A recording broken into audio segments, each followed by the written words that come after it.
Okay, glad to know you're still there.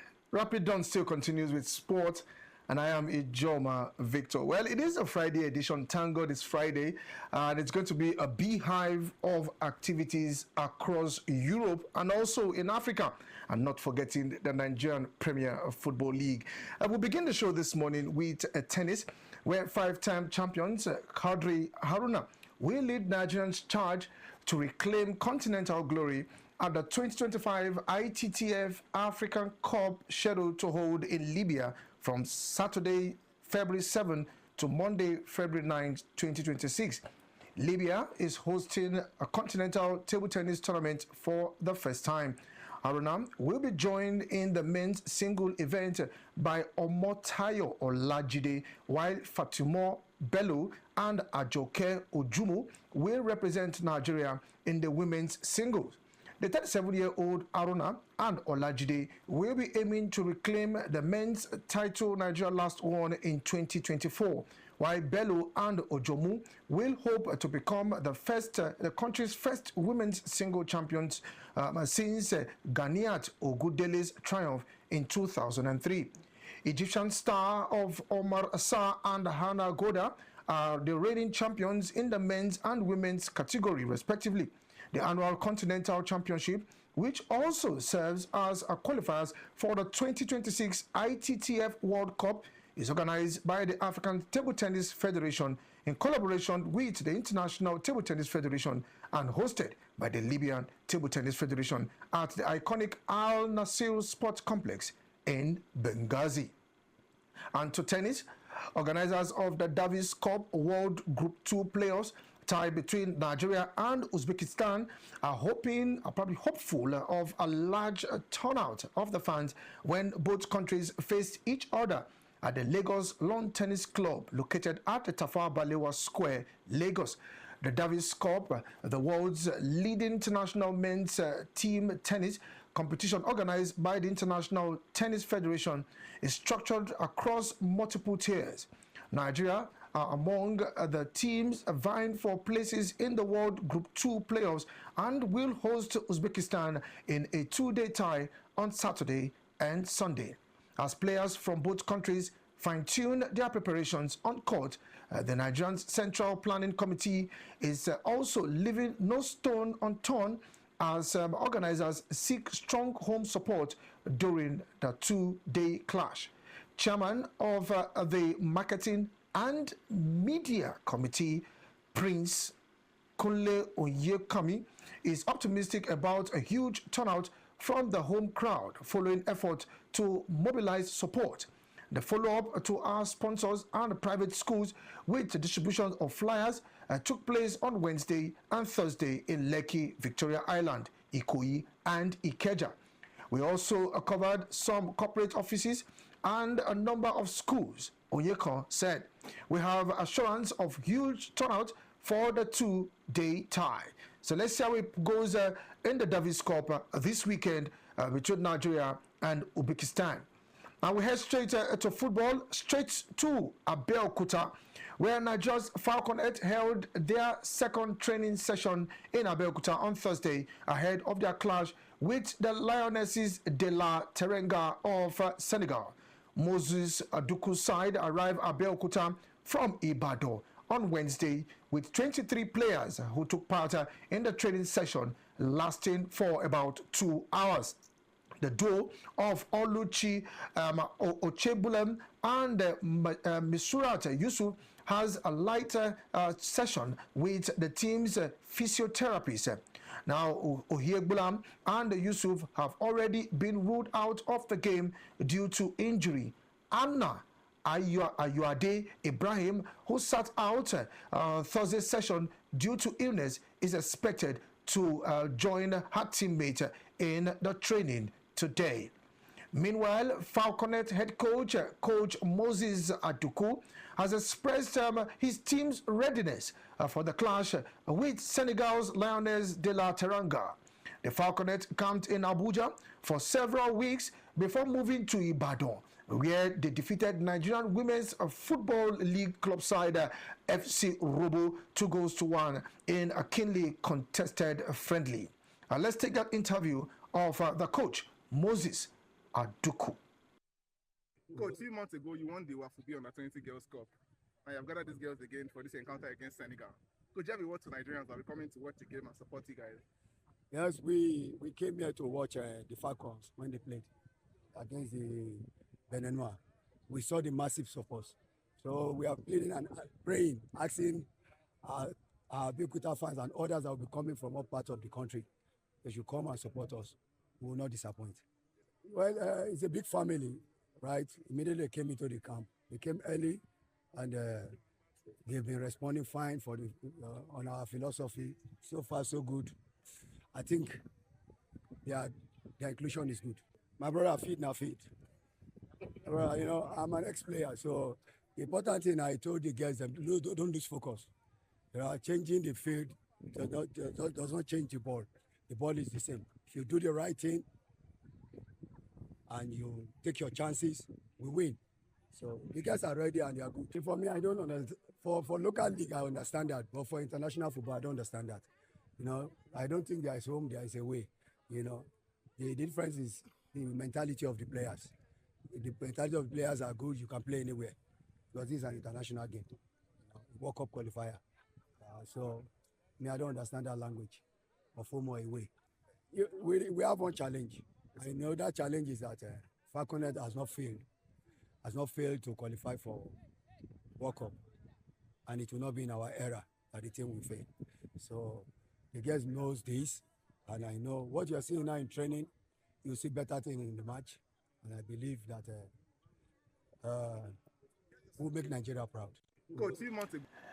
Yes, indeed, they will make Nigeria proud. Falconets have never missed the World Cup, and it will not be in the era of Moses Aduku. Now, the encounter will hold at the Moshood Abiola Sports Arena, Abeokuta, and the winner of on aggregate will advance to the final qualifying round of the 2026 FIFA Under-20 Women's World Cup, where Guinea-Bissau or Malawi awaits a ticket for the tournament.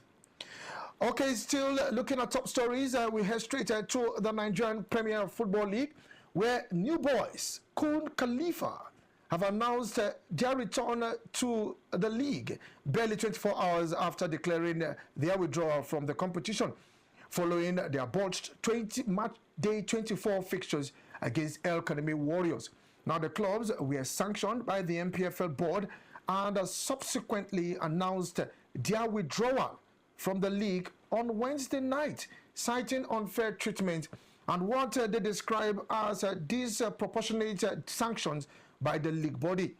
The club also claimed it had notified the NPFL on several occasions of its inability to honor the fixtures, but received no response.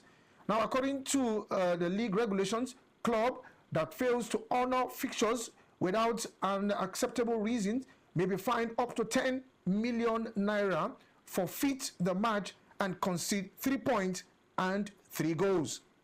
Kun Khalifa's fine was, however, a suspended punishment, meaning they would not be mandated to pay the fine unless they commit a similar breach before the end of the season.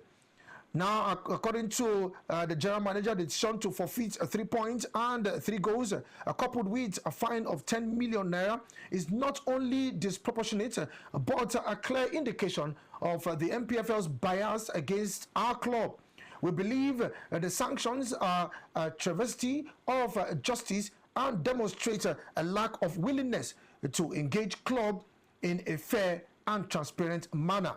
This is from Kun Khalifa's CEO, Michael Amiefule, said in now deleted statement. Yes, that statement has been deleted, saved by our correspondent. Yes, that's what from where I got this statement.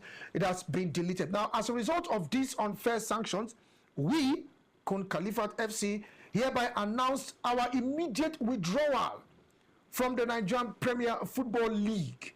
We can no longer continue to be part of a league that disregard the challenges faced by its member club and prioritizes punishment over fairness and justice.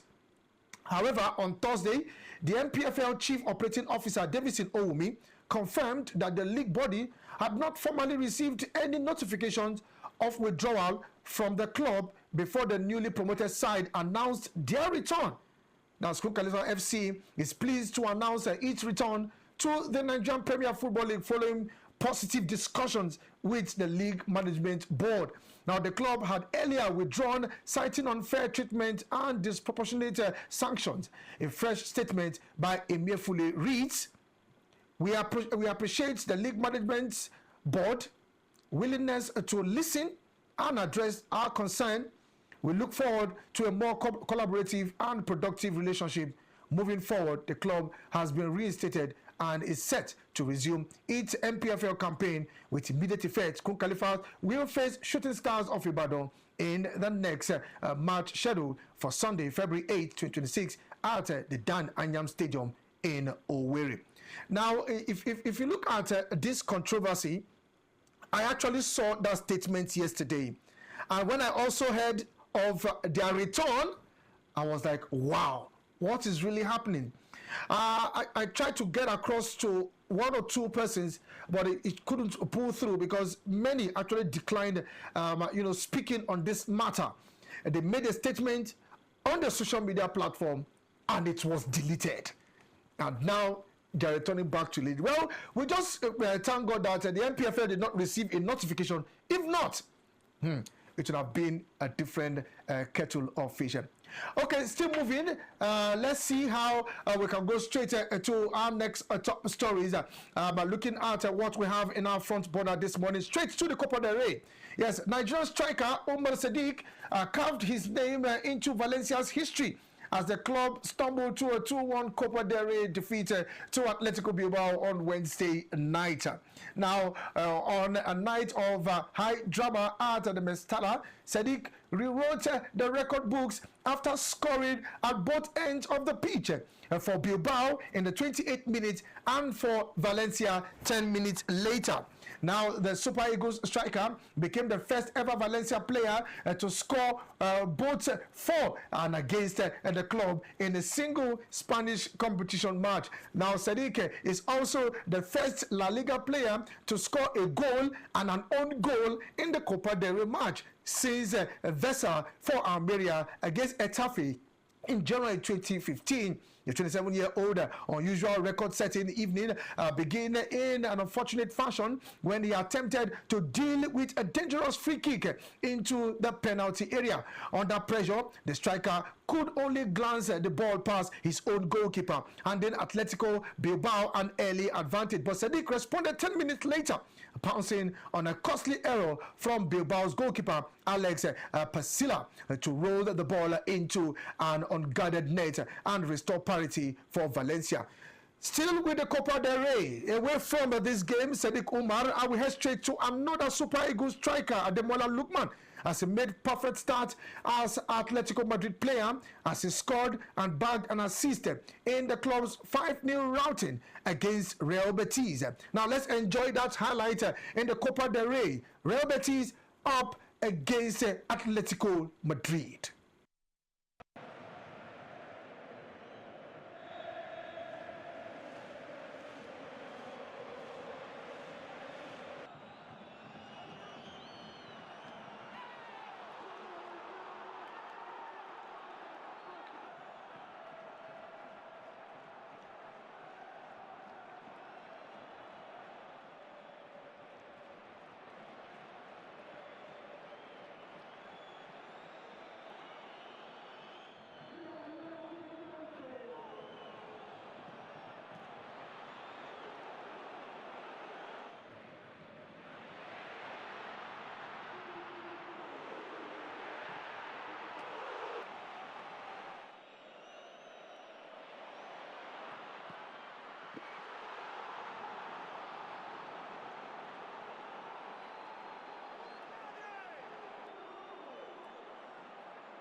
What a way to kickstart another chapter in football in the Spanish La Liga, and also playing in the Copa del Rey, getting a goal, a beautiful goal, and a wonderful assist from Ademola Lookman. Well, he granted an interview. Well, I was thinking we were going to get that interview in Spanish, but I think he's still in the process of learning Spanish. We have to still stay with English. Ademola Lookman. Yeah, very, very happy.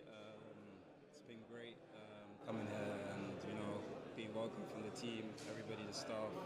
Everyone's been great with me. So, yeah, dream start.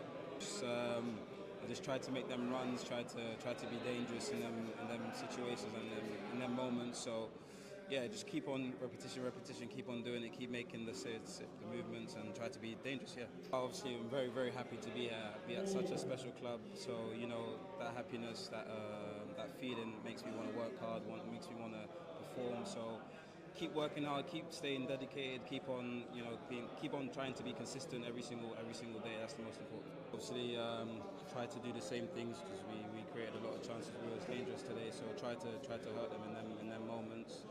But stay strong. Keep on without the ball. I think it was very, very good today. Also, we won the ball back many moments, and we broke on them. So in them key moments, stay solidified. From one Super Eagles player to another Super Eagles player and to another Super Eagles player, no other person but Chief Stanley Nwabali. Yes, has bid farewell to Chippa United after South African club granted his request to leave. Nwabali joined Chippa United from Katsina United in 2022, penned an emotional farewell message across his social media pages. He said, and I quote, "It was more than a family. To my lovely teammates, dear coaches, amazing fans, and the best chairman in the world. As I stand here to say farewell, but more than a goodbye, I want to say thank you," Nwabali wrote. Now, the memories we have shared, the hard-fought victories, the setbacks we turned into lessons, the laughter and the tears are moments I will carry with me forever. I will live with a heart full of gratitude, a lifetime of cherished memories. This isn't just a farewell, it's an appreciation for every moment you've given me. To the club chairman, thank you for being such a father figure to me. Thank you for the honor of letting me be a part of this story. I wish you all success and happiness in the seasons ahead. Now, in a statement shared on its official X account on Thursday, the Port Elizabeth-based side confirmed the 26-year-old shortstopper submitted a request to depart the club, Chippa United.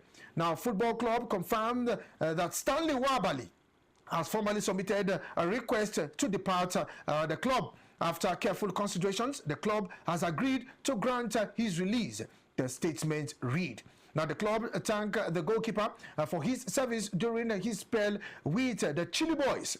We would like to sincerely thank Nwabali for the years of service, commitment, and professionalism as he showed during his time at Chippa United Football Club. His contributions to the club will always be appreciated, the club added. Nwabali rose to prominence after his impressive performances for Nigeria at the 2023 African Cup of Nations in Ivory Coast, where the Super Eagles finished as runners-up. His next destination is yet to be officially announced, but multiple reports suggest the goalkeeper is expected to join Moroccan top club side Raja Club Atletico. Chippa United are 14th in the PSL, 1 point above relegation places. And this is where we blow the final whistle on the show this morning. Rapid Dawn still continues with Mata and Victor Ake at the top of the hour. I am Ijoma Victor. Do enjoy your weekend, a sporting weekend and that, and have a beautiful day ahead. Good morning.